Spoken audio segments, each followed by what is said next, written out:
La longitud es una magnitud, ¿por qué? Porque se puede medir, ¿sí?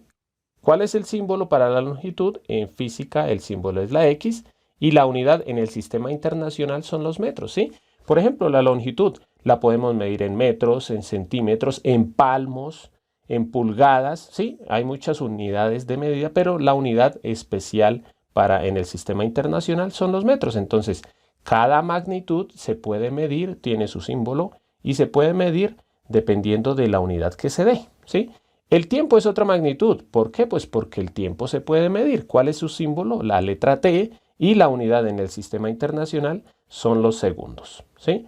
Entonces el tiempo se puede medir en segundos. Obviamente también se puede medir en horas, en meses, en semanas. La masa, la unidad son los gramos y la temperatura se puede medir en grados centígrados, aunque también se puede medir en grados Kelvin, grados Fahrenheit y bueno, muchas otras unidades, ¿no?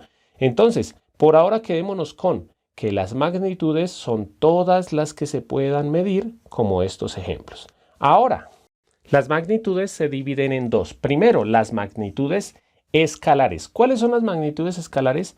Son las que se pueden representar únicamente con un número y su unidad. Por ejemplo, una de las magnitudes escalares es la temperatura. ¿Por qué? Porque yo puedo decir la temperatura es de 30 grados centígrados y nada más. Ya con eso ya sabemos exactamente cuál es la temperatura. Otro ejemplo es el área. ¿Por qué? Porque cuando a mí me preguntan el área, yo puedo decir exactamente un terreno tiene un área de 50 metros cuadrados y con esto ya queda representada perfectamente.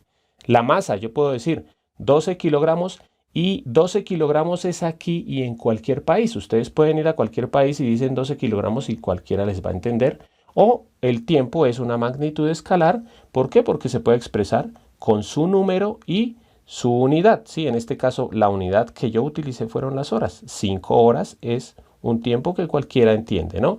Lo mismo aquí se está representando con un número y su unidad, que en este caso son los kilogramos, un número y su unidad del área, que en este caso son metros cuadrados, un número y su unidad de temperatura, que en este caso son los grados centígrados. Pero ahora sí lo que nos interesa. Ya sabemos cuáles son las magnitudes escalares. Otras magnitudes son las magnitudes vectoriales. ¿Cuáles son las magnitudes vectoriales? Que esto es lo que nos interesa, como les dije anteriormente, ¿no? Estas magnitudes, además del número y la unidad, necesitan de una dirección y sentido para expresarse claramente. Y algunos ejemplos de magnitudes vectoriales son estos. Por ejemplo, la velocidad. La velocidad no basta con, por ejemplo, decir velocidad de 5 kilómetros, porque para hablar de la velocidad tengo que decir hacia dónde. Obviamente, no es lo mismo que vaya 5 kilómetros hacia el norte que decir 5 kilómetros por hora. No es lo mismo que tenga una velocidad de 5 kilómetros por hora hacia el norte que hacia el sur, ¿sí? Entonces, dense cuenta que aquí tengo que indicar específicamente hacia dónde esos 5 kilómetros por hora. Por ejemplo, la fuerza. Yo puedo decir, bueno, voy adelantándome en los temas de física, la unidad de la fuerza, una de las unidades son los newtons. Por ejemplo, yo puedo decir, hágale una fuerza de 15 newtons, ¿sí? No voy a hablar de newtons, pero, por ejemplo, si yo le digo a alguien, hágame un favor de hacer una fuerza, ¿sí?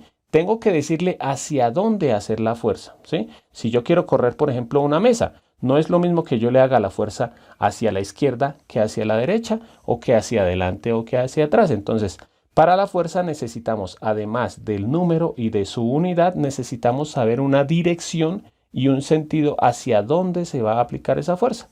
Lo mismo sucede con la aceleración y con el campo eléctrico. Pero entonces, por ahora, quedémonos con que las magnitudes vectoriales no basta con decir el número y la unidad, sino también se debe decir hacia dónde. Hacia dónde eso se divide en dirección y sentido. Ahora vamos a pasar aquí al computador para explicar qué son los vectores. Las magnitudes vectoriales se representan mediante vectores. ¿Qué son los vectores? Flechas, ¿sí? Siempre un vector es una flecha que indica diferentes cantidades. Por ejemplo, aquí miren que esta flecha yo la puedo mover para diferentes lugares y un vector tiene diferentes características. ¿Cuáles son las características? La magnitud, ¿sí? Esta R significa, o sea, este vector se llama R, simplemente. Entonces, la magnitud del vector, que se representa así, con el nombre del vector entre dos barritas. Parece como si fuera valor absoluto, pero es magnitud del vector. ¿Qué quiere decir la magnitud? También se le dice módulo. La magnitud es lo que mide el vector. Miren que si yo agrando el vector, pues automáticamente esta medida se agranda, ¿sí? Entonces miren que ya es de 18. Si yo lo hago más pequeño, ahora es de 8, ¿sí? Esa es la primera característica, la magnitud, que es lo que mide la flecha. Miren que el vector puede estar dibujado, este es un plano cartesiano, el vector puede estar dibujado aquí o en donde sea, en cualquier parte del plano cartesiano, y sigue siendo el mismo vector, o sea, las características van a seguir siendo iguales. Miren que aquí no cambia para nada. Entonces, primera característica, la magnitud. Aquí voy a explicarles otra partecita de la magnitud. Por ejemplo, miren que este muchacho va a hacer fuerza. Miren que aquí indica hacia dónde va a hacer la fuerza esta persona. Obviamente va a alar el carruaje hacia la derecha. Entonces miren que el vector tiene que indicar cuánta fuerza hace. Aquí voy a colocar los valores, ¿sí? Miren que este muchacho hace una fuerza de 50 newton. ¿Hacia dónde? Hacia la derecha. Como les decía ahorita, no es lo mismo que se haga la fuerza hacia la derecha que hacia la izquierda. Entonces, si yo le doy para que inicie a hacer la fuerza, pues obviamente como la fuerza va hacia la derecha, el carro se va a mover hacia la derecha. Pero si yo le coloco más fuerza, por ejemplo, ahora le coloco otro muchacho para que haga fuerza, ya van a ser dos fuerzas. Miren que la flecha indica 100 newtons y automáticamente se hizo más grande. Voy a decirles, lo largo de la flecha indica la magnitud o la medida del vector. En este caso, lo largo de la flecha indica la cantidad de fuerza que se le hace, 100 newtons. Miren que si yo quito esta flecha se va a hacer más pequeña. Si se dan cuenta, es la mitad. Si yo coloco esta persona que hace muchísima más fuerza, miren que la flecha aumenta proporcionalmente a la fuerza que se haga. Entonces, obviamente, si empiezan a hacer la fuerza, pues ya el carro se va a mover más rápido porque se está haciendo mucha más fuerza. Pero, ¿qué pasa? Ahora voy a quitar y voy a poner uno aquí para que compita con el otro. Miren que ahora hay una fuerza hacia la izquierda y una fuerza hacia la derecha. Entonces, como las dos fuerzas son iguales, ¿qué sucede? Que cuando empiezan a hacer fuerza, pues el carro no se va a mover para ningún lado, ¿sí? Entonces, ahora aquí le voy a poner más personas haciendo fuerza.